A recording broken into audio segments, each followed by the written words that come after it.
நாங்க இப்ப எங்க வந்திருக்கோம் அப்படின்னு பாத்தீங்கன்னா Predators of Wing அப்படின்னு சொல்லிட்டு ஒரு பேர்ட் ஷோ பார்க்க வந்திருக்கோம். சோ லைவா நிறைய என்டேஞ்சர்டு ஸ்பீஷீஸ்லாம் வரப்போகுது.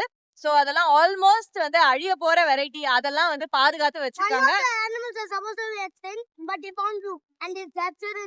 ஏதோ ஒண்ணு அழிய இருந்திருக்கு, ஆனா அவங்க அதுல 2 கண்டுபிடிச்சு அதை இங்க பத்திரப்படுத்தி வச்சிருக்காங்க அப்படின்னு சொல்றாங்க.